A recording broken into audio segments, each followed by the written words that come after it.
1966. Quando fiz 9 anos, já tinha vencido todo mundo da minha idade no clube. Então meu pai chamou o filho de um dos alunos dele para me enfrentar, um garoto de 13 anos chamado Chris. Não entendo por que deixam você jogar aqui, Chris foi logo me dizendo. Você não é sócia? Estávamos junto à rede, esperando a partida começar. Nossos pais conversavam aos risos. Nem você, retruquei. Meu pai é. O seu trabalho aqui. Está aqui para trabalhar para nós. Nossos pais começavam a vir na nossa direção, e Chris resmungou. Vamos logo com isso. Eu não estou com a mínima vontade de jogar contra uma menina de 7 anos. Dei uma boa encarada nele, sentindo os meus ombros ficarem tensos. Eu tenho 9, seu idiota. Chris se virou para mim com os olhos arregalados, mas não falou nada. Uma coisa que aprendi desde cedo é que os babacas geralmente ficam sem resposta quando são confrontados. Muito bem, crianças. O melhor de 3 sets, meu pai falou. Chris ia sacar primeiro, e eu me posicionei agachada, pronta. Ele lançou a bola e mandou um saque lento com curva. Eu meti a mão na cruzada. Ponto meu. 0-15. Chris sacou de novo. Eu devolvi com uma passada. 0-30. No terceiro saque, fingi um bocejo. 0-40. Game para quero, meu pai anunciou. Chris ficou até meio vermelho. Eu só não sabia se era de raiva ou de vergonha. Abri um sorriso para ele. O restante do jogo foi bem rápido. No último saque, eu só joguei a bola para o outro lado, sem me preocupar em colocar topspin ou velocidade no golpe. Ainda assim, ele rebateu para fora. Você é muito ruim de tênis, eu falei enquanto apertava a mão dele. Carolina! Gritou meu pai. Desculpa, mas ele é mesmo, respondi. Em seguida olhei para Chris. Você é mesmo. Percebi o Chris olhar para o outro lado da quadra e o pai dele balançou a cabeça, revirando os olhos e apagou o cigarro. Eu me lembro de ter pensado. É por isso que a gente precisa treinar o Chris. Quando ele saiu da quadra, meu pai pôs a mão no meu ombro e falou. Isso foi bem impressionante. Não precisei nem fazer força, respondi enquanto íamos para os vestiários.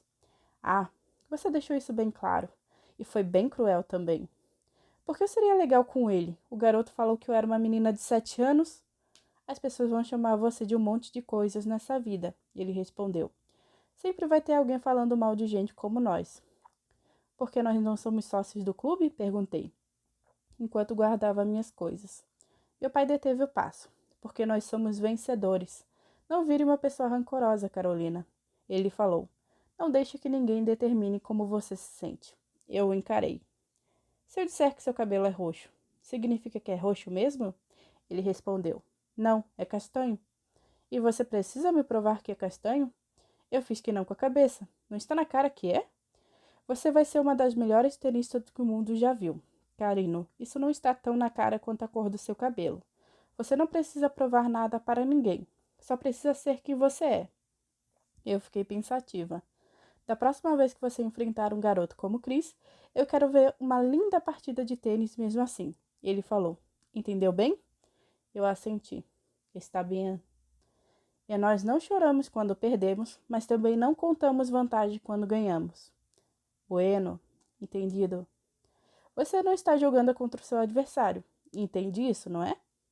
Fiquei olhando para ele, sem saber o que dizer, mas queria que ele acreditasse que eu entendia tudo o que eu deveria ser.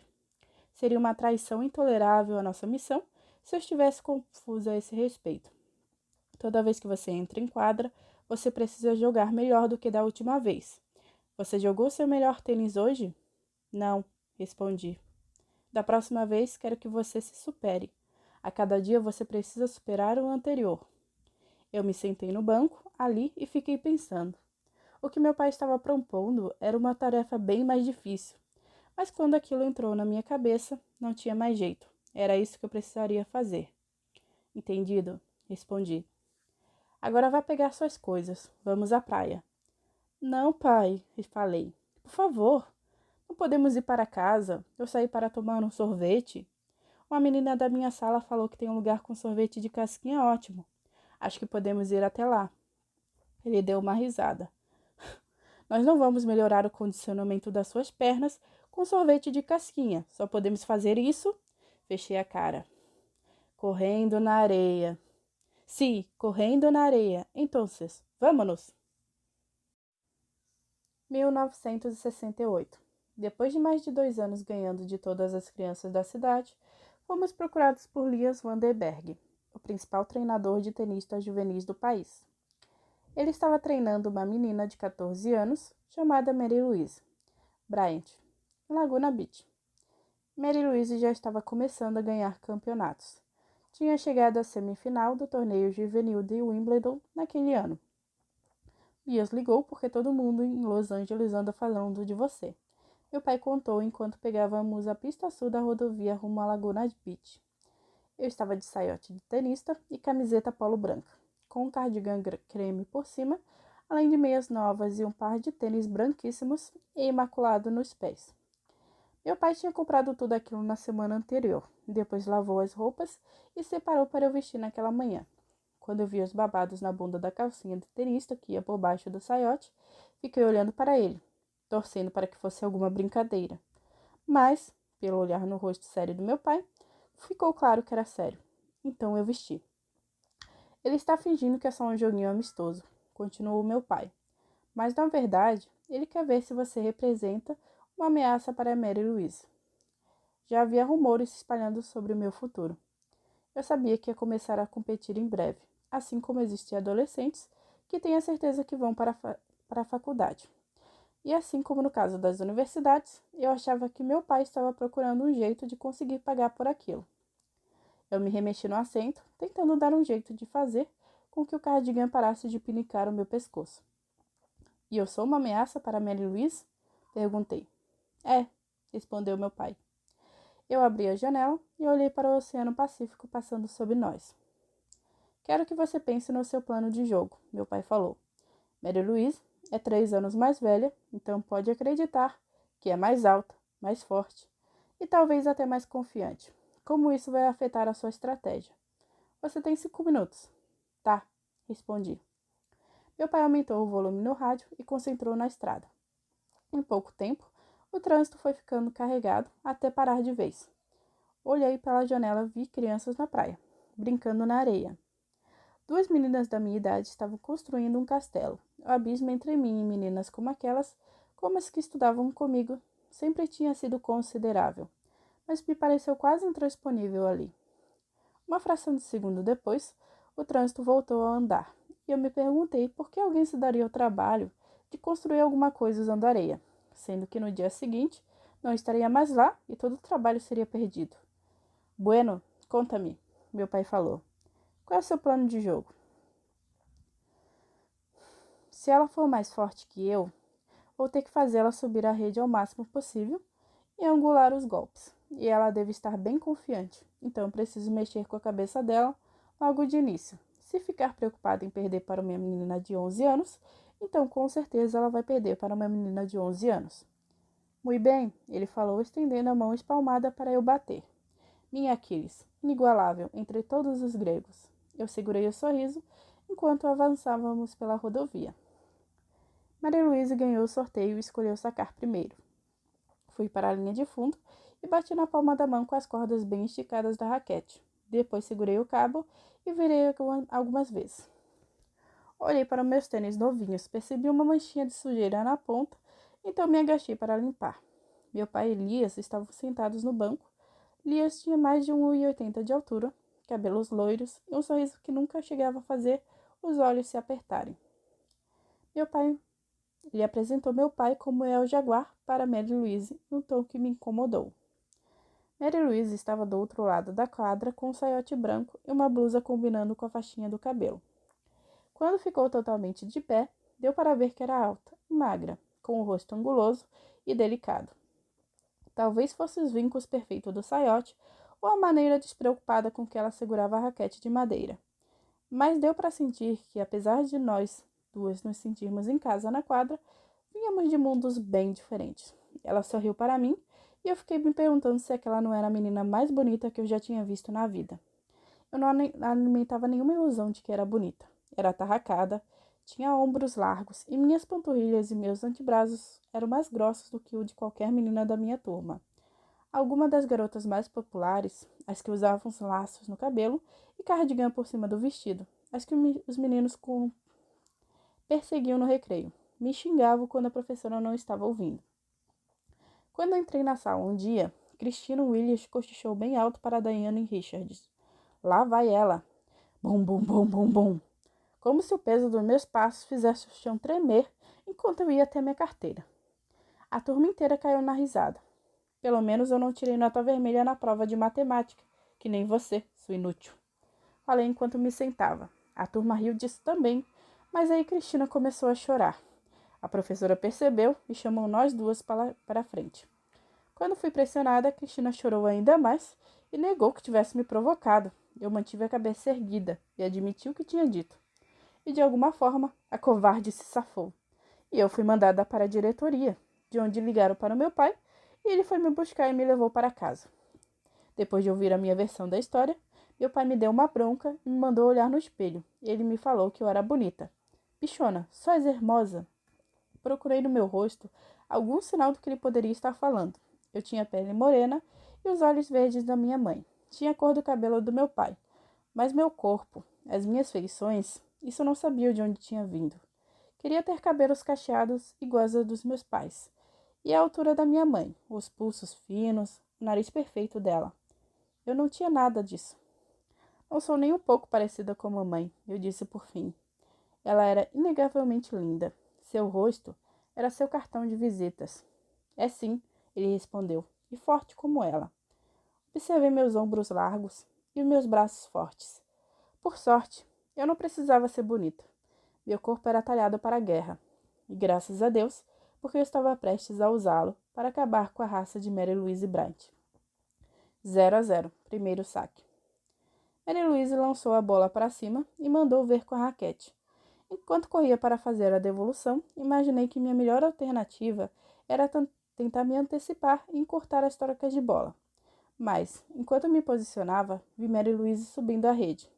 Ela achava que eu não ia ter força para devolver com uma passada. E então, no último instante, mandei um drive mais profundo. Ela teve que correr para trás e mandou a bola na rede.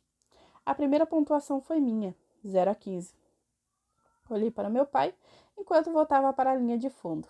Ele, Elias, me observava e os olhos de Elias estavam arregalados. Meu pai tentava conter um sorriso. Eu me agachei e esperei o saque seguinte. Maria Luísa estava bem séria a essa altura e, de repente, a bola passou por cima da rede rápida como uma chicotada. Não consegui devolver. 15 iguais. A cada saque, eu ficava mais atordoada. 30-15. 40-15. Em um piscar de olhos, ela ganhou o primeiro game. Olhei para meu pai e vi a testa dele franzida. Não consegui decifrar o que ele podia estar pensando. Era minha vez de sacar. Encaixei os saques exatamente onde queria. Fui preparando meus golpes com algumas trocas de bola de antecedência. Fiz Mary Louise correr a quadra toda, mas todas as vezes ela conseguia devolver. Os rallies mais longos terminavam sempre com ela levando vantagem. Eu me coloquei em estado de alerta. Acertava todas as bolas, mas por melhores que fossem meus golpes, não fazia diferença. Ela levou o primeiro set por 7-5. Eu já estava exausta. Meu pai me entregou uma toalha sem dizer uma palavra. Respirei fundo. Não podia perder. Não era uma opção. Pensei que, marcando aquele primeiro ponto, eu fosse desestabilizar a cabeça dela. Mas isso só serviu para acordá-la e para ela dar o seu melhor. Eu precisava impedir que ela continuasse conseguindo winners e ir partir para o ace em todos os saques. Era arriscado. Eu podia cometer duplas faltas, mas senti que essa era a minha única chance. Meu primeiro saque foi forte e quicou alto. Ela se jogou para alcançar a bola, mas devolveu para fora. 15-0. Fiz a mesma coisa de novo. 30-0. Olhei para o meu pai quando fui pegar a bola e vi um sorriso aparecer no rosto dele. Mandei outro saque chapado, mas dessa vez bem perto do TA, a bola passou direto por ela. 40-0. Ela estava na minha mão. Senti um arrepio descer da cabeça até as costas. Senti minhas articulações e meus músculos se soltarem. Senti meus ossos vibrarem. Meu saque seguinte foi uma bola baixa e rápida. Ela devolveu com o spin de um jeito que eu entendi, sem precisar nem pensar. Sabia exatamente onde iria cair, como iria quicar e mandei a bola para o outro lado usando toda a força do meu ombro. Ela rebateu para fora da linha de fundo. Continuei assim e ganhei o set. O O placar estava 1-1 e tudo seria decidido no último set. O primeiro saque de Mary Louise no game seguinte virou um outro rally, mas o ponto acabou com ela mandando um drive que veio bem baixinho e eu não consegui alcançar. Senti vontade de gritar quando a bola passou pela minha raquete, mas eu sabia que meu pai não ia tolerar uma coisa dessas. Aquela vibração toda no meu corpo tem um porém. Ela pode ir embora com a mesma rapidez com que aparece. Depois que ela marcou o último ponto da partida, eu caí de joelhos. Parecia que o mundo inteiro tinha sido despedaçado. Fiquei no chão por um tempo, de olhos fechados. Quando abri de novo, Mary Louise e Lia estavam conversando tranquilamente perto do banco, e o meu pai estava de pé ao meu lado, com a mão estendida. Meu pai tinha um rosto simpático e cabelos escuros e cacheados. Os cílios eram compridos, as sobrancelhas grossas e os olhos eram castanhos claros. Eu não conseguia encará-lo. Vamos-nos, ele disse. Já podemos ir. Eu me levantei e olhei para Mary Louise. Eu sabia o que precisava fazer. Só precisava encontrar força para isso. Fui até ela. Você jogou muito bem. Falei enquanto as palavras ainda estavam na minha boca. Consegui perceber que não parecia eu falando. Minha voz estava seca e fria, sem nada do tom melodioso de sempre. Estendi a mão e ela sorriu e me cumprimentou sem hesitar. Quero ir, disse ela. Fazia um bom tempo que eu não disputava uma partida assim tão dura. Obrigada, respondi. Mas quem ganhou foi você. Mesmo assim, ela insistiu. Eu não teria conseguido ganhar de você com 11 anos. Obrigada, repeti. Mas ela sabia que só o que importava era que eu tinha perdido. Meu pai e eu arrumamos nossas coisas e voltamos para o carro. Fechei o zíper da capa da raquete e a joguei no banco de trás antes de desabar no assento do passageiro. Quando meu pai entrou, fiquei olhando para a porta-luvas tentando segurar as lágrimas. Hablemos, ele disse.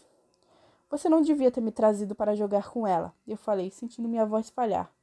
Meu pai balançou a cabeça. Nilos, entendes, retrucou. Não é essa a lição a aprender aqui. Trate de tentar de novo. Eu odeio tênis, esbravejei. Então dei um chute na porta-luvas. Tira o pé daí, ele falou. Você sabe que isso não se faz. Fechei os olhos e tentei respirar.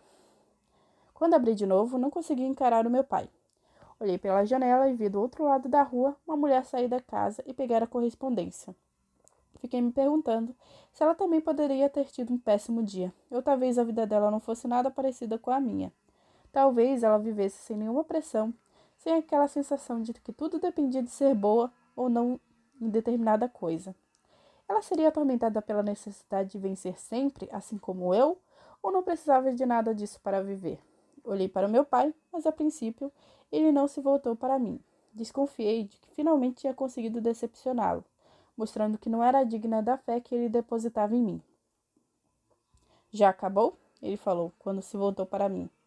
Parou com a histeria? Você ainda quer me treinar? Perguntei. O rosto do meu pai se contorceu de um jeito que me deixou sem palavras.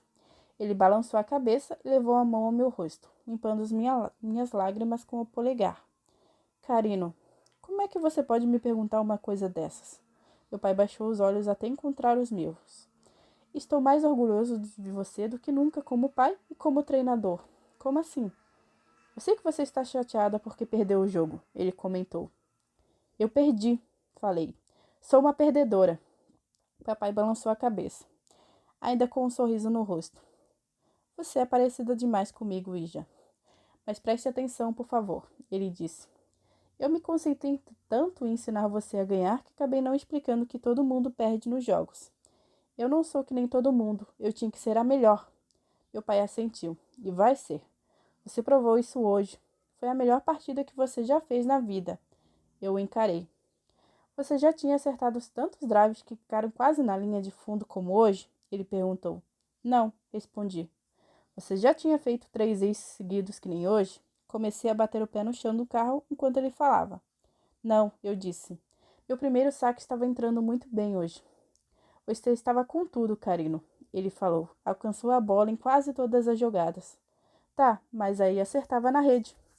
Porque você ainda não é a jogadora que um dia vai ser. Eu o encarei sentindo meu coração se abrir só um pouquinho. A cada partida que você joga, chega um pouco mais perto de ser a maior tenista que o mundo já viu. Você não nasceu pronta, nasceu para virar essa pessoa. E é por isso que precisa melhorar a cada vez que entra em quadra. Não para derrotar a adversária, mas para virar a jogadora que eu vou ser, complementei. Agora você está me entendendo, meu pai respondeu. Hoje você jogou como nunca antes da sua vida. E você está feliz? Falei. Comigo? Porque eu joguei bem? Porque você jogou melhor do que nunca. E vou melhorar a cada dia, continuei. Até um dia que virá a melhor de todas. Até você atingir plenamente o seu potencial, isso é o mais importante. Nós não vamos desistir até você se tornar a melhor jogadora que pode ser, ele falou. Não vamos descansar até sentirmos que isso virou verdade. Algum dia. Porque aí vou ser quem nascer para ser. Exacto. Meu pai se voltou de novo para o volante, engatou a marcha do carro, mas antes de sair, olhou para mim mais uma vez. Nunca mais me pergunte, Ija, se eu vou parar de treinar você, ele disse. Nunca nem pense isso. Jamais. Assenti, abrindo um sorriso. Senti que tinha entendido perfeitamente o que estava tentando me dizer. Como hoje eu me saí bem, falei, alguns minutos depois, já no caminho para casa. Fiquei pensando no que fiz na quadra. Sabe como é? As coisas que deram certo. Meu pai assentiu. Conta-me. Falei sobre as estratégias que usei, sobre as decisões no calor do momento, tomadas em frações de segundos. E por último, antes do jogo começar, eu limpei os meus tênis também. Meu pai levantou as sobrancelhas. Acho que esse pode ser o meu ritual da sorte, falei. Sabe como é? Todos os profissionais têm um. Meu pai sorriu. Me encanta. É, eu disse. E acho que isso vai me ajudar, sabia? Eu vou continuar melhorando a cada vez mais, até um dia chegar ao nível que preciso ter para virar uma profissional.